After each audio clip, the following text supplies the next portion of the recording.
Welcome to new TV Telugu. ఇప్పుడు AP top 10 చూద్దాం.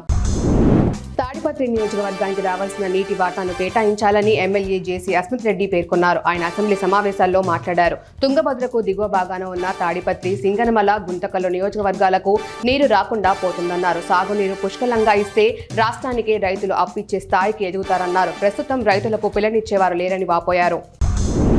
చిత్తూరు గిరింపేటలోని పాత కలెక్టరేట్ వద్ద పాత రికార్డుల రూములు డీఆర్ఓ బి పుల్లయ్య పరిశీలించారు. ఉమ్మడి చిత్తూరు జిల్లాకు సంబంధించిన కీలక రికార్డులు ఇక్కడ ఉన్నాయి. ఈ నేపథ్యంలో ఆ రూము పరిసరాలను ఆయన పరిశీలించారు. భద్రతా పరంగా సీసీ కెమెరాలు, పోలీసులతో సెక్యూరిటీ ఏర్పాటు చేసేలా చర్యలు తీసుకోవాలని అధికారులను ఆదేశించారు. ప్రకాశం జిల్లా ఎర్రగొండపాలెం మండలంలోని పునరావాస కాలనీలో జిల్లా కలెక్టర్ తమీం అన్సారియా ముఖాముఖి నిర్వహించారు. ఈ సందర్భంగా గిరిజనులు, గురాడలోని కుటుంబాలకు గృహాలు, వసతులు, నీటి సమస్యలు ఉన్నాయని, అర్హత ఉన్న పలువురికి పింఛన్లు రావడం లేదని ఆమె దృష్టికి తీసుకువచ్చారు. వారి సమస్యలను అన్నిటినీ త్వరలో పరిష్కారం చూపుతామని ఆమె వారికి హామీ ఇచ్చారు. పలు సమస్యలతో కూడిన అర్జీలను అందుకున్నారు.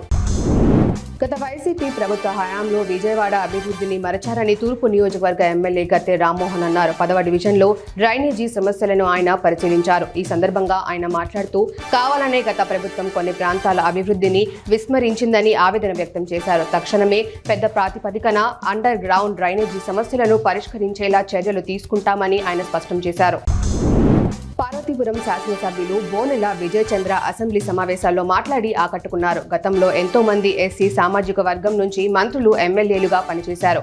అయినా ఎస్సీ సామాజిక వర్గాల్లో ఎదుగుదల కనిపించలేదు. 100 మంది ఎస్సీ యువతను ఎంపిక చేసి వారిని అన్ని విధాలుగా ప్రోత్సహించి పారిశ్రామికవేత్తలుగా తయారు చేస్తే వారి ద్వారా మరింత మంది అభివృద్ధి అయ్యేందుకు అవకాశం ఉందని సూచించారు.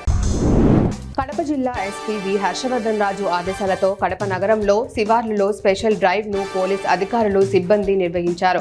బ్లూ కోల్స్ స్పెషల్ పార్టీ సిబ్బంది మొత్తం 50 మందితో ముమ్మరంగా వాహనాల తనిఖీలు, నైట్ పెట్రోలింగ్ చేపట్టారు. Kadapa DSP N Sudhakar, Kadapa 1 town CI Bhaskar Reddy, 2 town CI Ibrahim, command control CI Venkateswarlu సిబ్బంది పాల్గొన్నారు.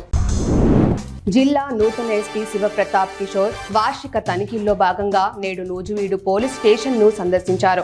ఎస్పీగా బాధ్యతలు స్వీకరించిన అనంతరం మొదటిసారి నూజివీడు సర్కిల్ పోలీస్ స్టేషన్కు రావడంతో DSP Lakshmaiah, rural CI Ramakrishna సిబ్బందితో కలిసి సాదరంగా ఆహ్వానించారు. అనంతరం SP rural police station circle కార్యాలయాన్ని తనిఖీ చేశారు. నర్సీపట్నం వెలుగు కార్యాలయంలో 5 మండలాల మహిళా సమైక్య సమావేశం నిర్వహించారు. ఈ సందర్భంగా డిఆర్డీఏ ప్రాజెక్ట్ డైరెక్టర్ సచిదేవి మాట్లాడుతూ పొదుపు సంఘాల అభివృద్ధికి సిబ్బంది కృషి చేయాలని పిలుపునిచ్చారు. తీసుకున్న రుణాలను సభ్యులు సకాలంలో చెల్లించే విధంగా అధికారులు సమన్వయంతో పనిచేయాలని సూచించారు. Self assistant project director Daisy Satyanarayana తదితరులు పాల్గొన్నారు. హెల్మెట్ లేని ప్రయాణం ప్రాణాంతకమని, ద్విచక్ర వాహనదారుడు విధిగా హెల్మెట్ ధరించి ప్రాణాలు కాపాడుకోవాలని Tekkali court junior civil judge S H R Teja Chakravarthi అన్నారు. టెక్కలి మండలంలోని రావివలస, ధర్మనీరాపురం, తలగాం గ్రామ కూడలిలో హెల్మెట్ వాడకంపై అవగాహన కార్యక్రమం నిర్వహించారు. ఈ సందర్భంగా ఆయన మాట్లాడుతూ వాహనదారులు ట్రాఫిక్ రూల్స్ పాటించాలన్నారు.